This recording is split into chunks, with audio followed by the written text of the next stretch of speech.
Bonjour à toutes et à tous et bienvenue dans ce nouveau Point Info, votre émission consacrée à la crise du Covid-19 à Port-Saint-Louis-du-Rhône. Une émission proposée par le service communication de la ville sous l'autorité du maire Martial Alvarez. Nous l'enregistrons en mairie en prenant toutes les précautions d'usage. Alors dans ce Point Info, retour avec deux invités sur ces 2 mois de confinement pour savoir comment on a vécu ces 8 semaines, à commencer par vous. Alors pendant 2 mois, les Port-Saint-Louisiens ont dû s'adapter à une nouvelle façon de vivre. Nous avons interrogé plusieurs familles pour savoir comment elles ont vécu cette période particulière, avec notamment des parents qui se sont improvisés professeurs, de quoi les rapprocher de leurs enfants, mais aussi soulever quelques questions. Voici leur témoignage. Comment s'est passé ce confinement durant ces presque 8 semaines? Ça s'est bien passé. On a tous un peu été surpris, je pense, par cette annonce. Ça s'est pas mal passé parce qu'on a la chance d'avoir un petit peu de terrain autour de la maison. Donc, ce qui a permis quand même de sortir. Un petit peu ranger, faire du tri. Voilà, on profite tout ce qu'on n'avait pas pu faire avant pour le faire donc pendant le confinement. C'était un peu long parce que je me suis ennuyée. Et pas mes copains et tout, mais on a fait d'autres choses. Qu'est-ce que tu as fait pendant ces 8 semaines de confinement? Le goûter, je faisais des crêpes. On s'était attaqué à la pâte à sel, hein? Ouais, la pâte à sel, c'était Voilà. bien ça. Qu'elle avait eu pour Noël. Et puis, je me suis remise un petit peu au dessin. On a ressorti un peu, en fait, finalement, ce qui était un petit peu dans le garage depuis longtemps et qui servait pas forcément. Ça, c'est vrai. Et du coup, on a ressorti des trucs, même un panier de basket que j'ai raccroché. Et j'ai surtout été le coach scolaire de mes enfants pendant 4 semaines. Là, on s'improvise du coup maîtresse. Comment on fait? Je faisais ma formation la journée et puis à 4h30, dès que j'éteignais l'écran, je passais au devoir avec la petite, donc ce qui nous prenait environ 2 heures en moyenne. Donc c'est vrai que c'était des semaines plutôt compliquées. On a dû jongler donc avec Pronote, imprimer, scanner, mettre sur les clés USB. Donc moi je suis pas trop une pro d'informatique, donc bon, on s'en est sorti. On est souvent plus dur avec ses enfants. Enfin moi personnellement, c'est vrai que des fois, elle avait tendance à bloquer sur des trucs et on est moins indulgent en fait. Pour expliquer les choses, on se dit quand même que voilà, pour être pédagogue, c'est quand même un métier et que voilà, on peut pas les remplacer ad vitam aeternam, quoi. Quels sont les points positifs de ce confinement pour vous? Passer du temps avec ses enfants, ça c'est quand même royal parce que on est tous pareils, on a une vie. Moi je pars, j'attaque à 8h30 à Arles le matin, je rentre le soir, donc forcément. On a beaucoup moins de temps. On prend plus le temps de faire des choses qu'on n'avait pas le temps avant de faire et on se dit est-ce que avec ce déconfinement est-ce qu'on va pouvoir continuer à prendre de ce temps-là, quoi. On a été plus ensemble, donc on a fait plus de choses qu'on ne pouvait pas faire avant. Ça nous a rapprochés dans le sens où, comme j'avais l'habitude d'avoir des journées plutôt chargées, donc on se croisait pour ainsi dire parce qu'elle avait ses activités sportives donc en dehors de l'école. Comment vous faites justement pour expliquer, vous avez fait pour expliquer cette situation à vos enfants? Je lui ai montré une vidéo sur YouTube des gens qui éternuent pour qu'elle voie les gouttelettes, hein, ça va super loin pour d'où l'intérêt de porter un masque. On a revu donc le lavage des mains, bien insister, de compter jusqu'à 30 dans sa tête, de bien rincer, de sécher en tamponnant. Toi, qu'est-ce qui t'a manqué le plus durant ces 8 semaines de confinement? Les copines, mes grands-parents, ouais. et aussi un petit peu mes maîtresses. Première chose, visiter mes amies déjà. Elles m'ont déjà beaucoup manqué. Moi, je me dis que c'est fini, comme ça, je vais voir ma famille. Est-ce que cette vie de confiné, ça vous a fait prendre conscience de certaines valeurs, d'un certain mode de vie, de consommation? Est-ce que tout ça, ça vous a fait réfléchir, Cathy? J'ai été impressionnée de voir justement à quel point les gens pouvaient être solidaires.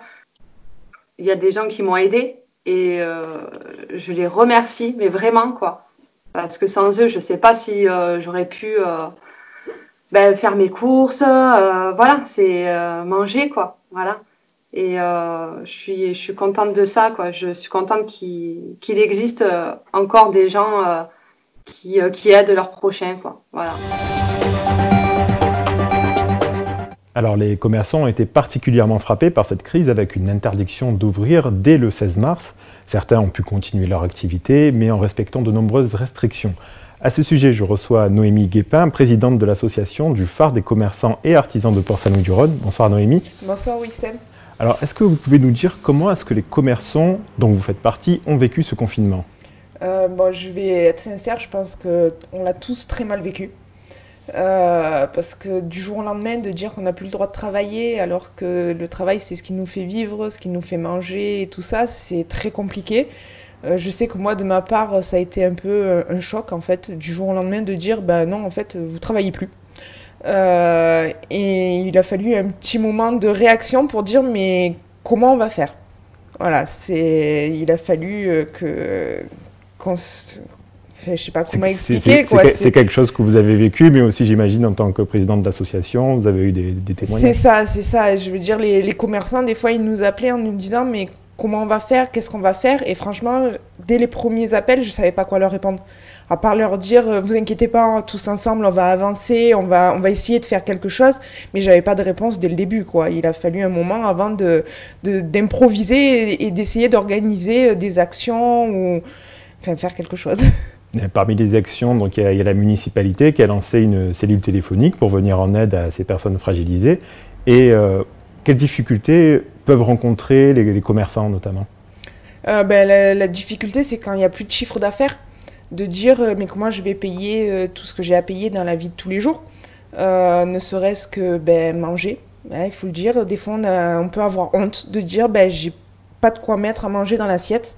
Donc là, c'est vrai que la mairie, elle a pas mal aidé avec la plateforme, la plateforme, je ne me rappelais plus comment ils l'avaient appelée, la plateforme d'aide. Franchement, je leur tire mon chapeau.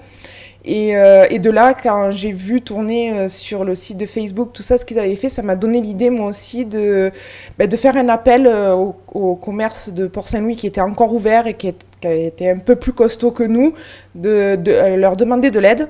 Et vous avez organisé une collecte, c'est ça ? Voilà, et de là, je leur ai demandé de l'aide pour essayer de faire une collecte alimentaire pour aider ceux qui étaient vraiment le plus démunis et qui avaient le plus besoin d'aide. Et donc, à partir de lundi, les commerçants pourront rouvrir et accueillir du public, à l'exception des restaurants et des bars. Comment est-ce que vous anticipez cette reprise ? Anticiper, c'est un peu compliqué parce qu'on ne sait pas comment ça va être fait, de quoi sera fait demain. On ne sait pas comment le public va réagir. Est-ce qu'ils vont avoir peur ? Est-ce qu'au contraire, ils vont être présents ? Donc c'est vrai que moi, je fais un appel aujourd'hui quand même à dire à tous les Port-Saint-Louisiens, pensez à nous, pensez à tous les commerces et consommez local, ne nous oubliez pas et soyez présents, quoi. On va avoir besoin de vous pour remonter la pente et tous en sortir plus fort, quoi.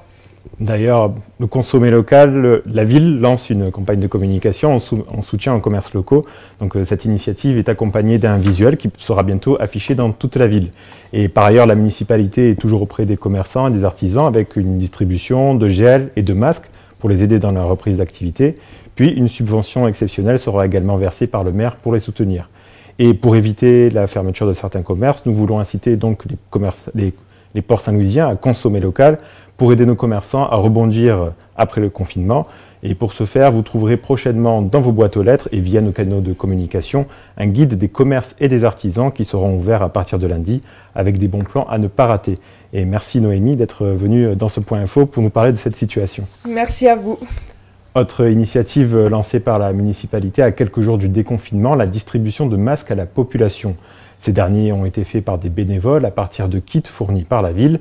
Près de 10 000 masques ont été fabriqués, de quoi en distribuer à tous les habitants. Une initiative qui a été très appréciée par les Port-Saint-Louisiens. Votre nom ? Arnoux. À quelques jours du déconfinement, les Port-Saint-Louisiens ont pu être équipés d'un masque gratuitement. Offert par la municipalité, près de 10 000 protections ont été confectionnées par plus de 150 bénévoles. Après avoir été désinfectés puis en sachet, les équipements ont été remis à l'ensemble de la population grâce à un mode de distribution pragmatique pour tous.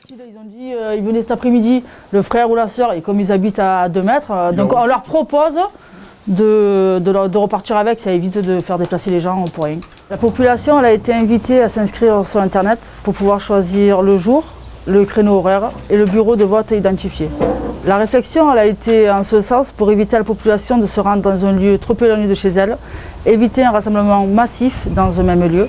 C'est pour cette raison qu'il nous a semblé évident que le découpage administratif sur la base de la répartition des bureaux de vote était le choix le plus judicieux pour nous. La distribution a été assurée sur 2 jours, avec un justificatif d'identité et un livret de famille pour certains.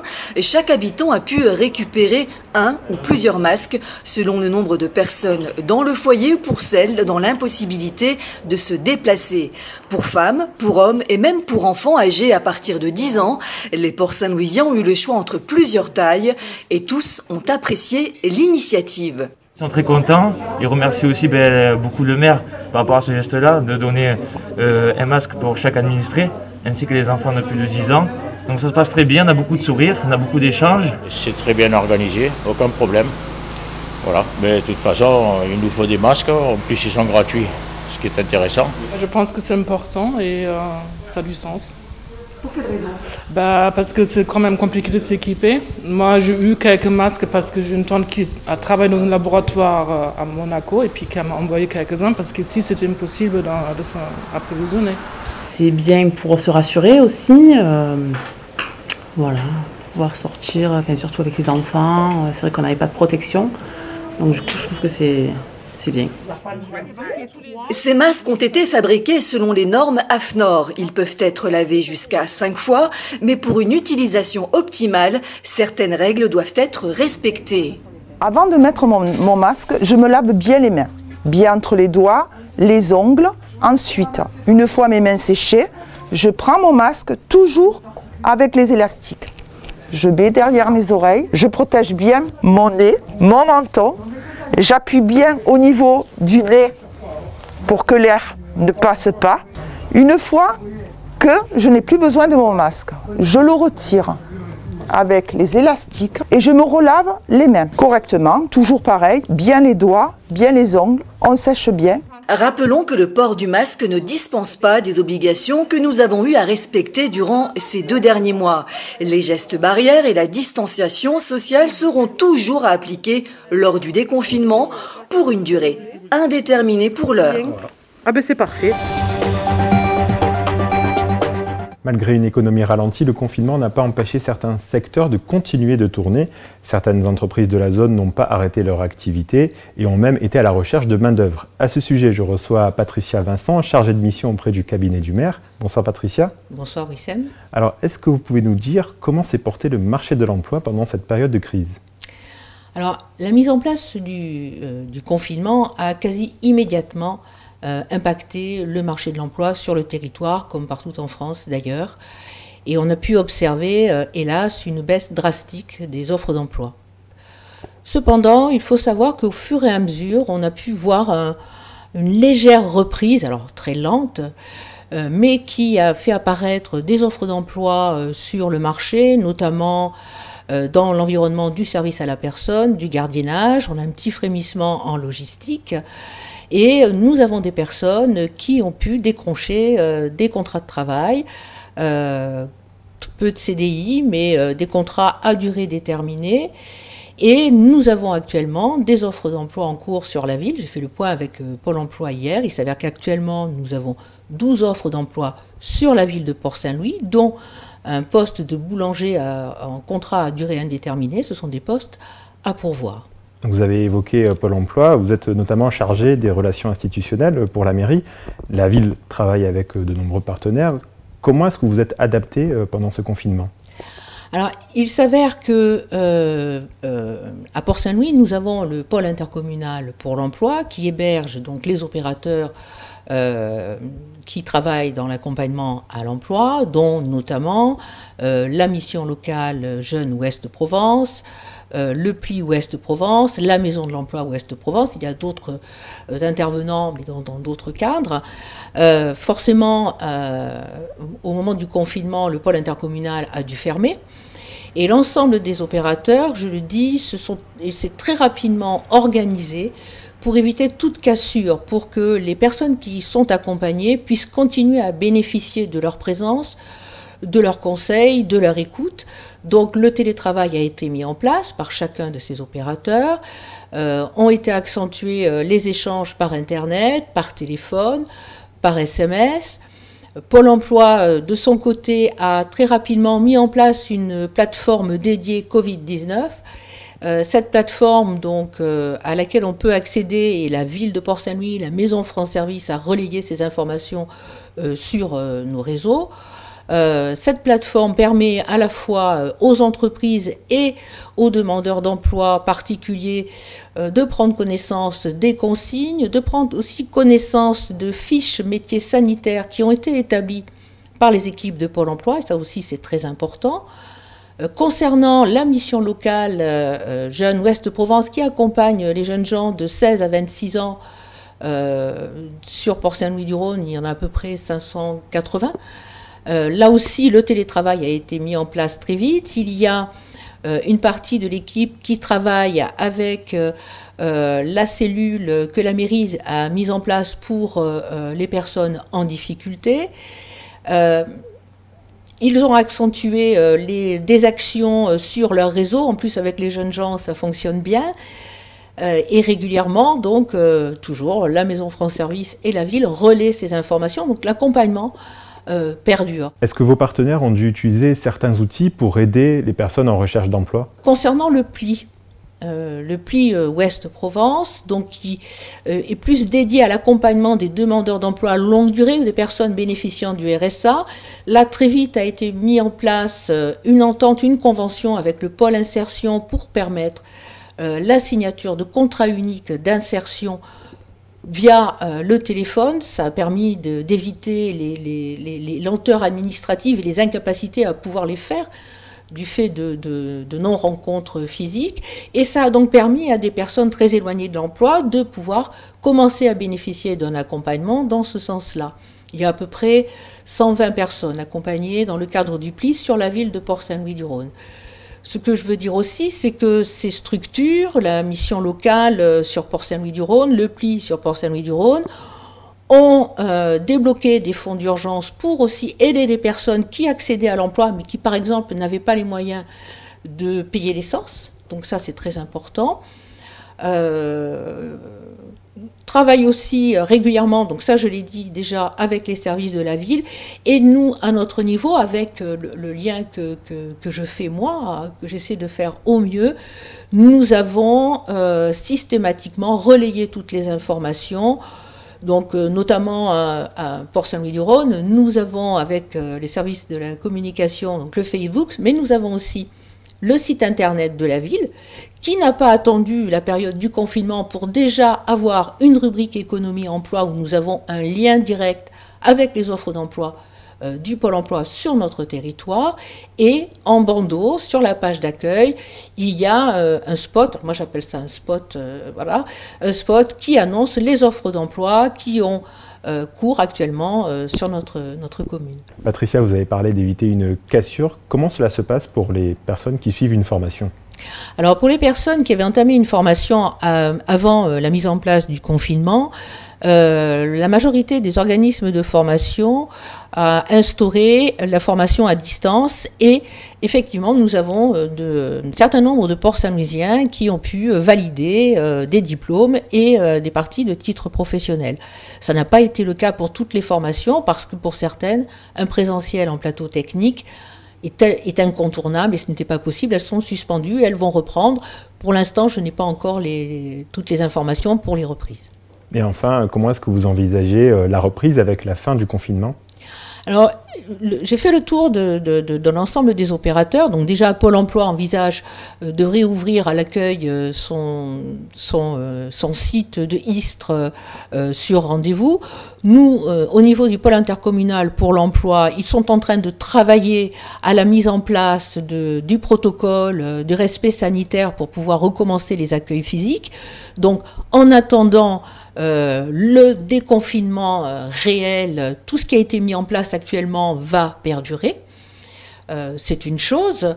Nous l'espérons très vite, mais pour l'instant, trop de contraintes à mettre en place et pour la sécurité et des salariés et des publics.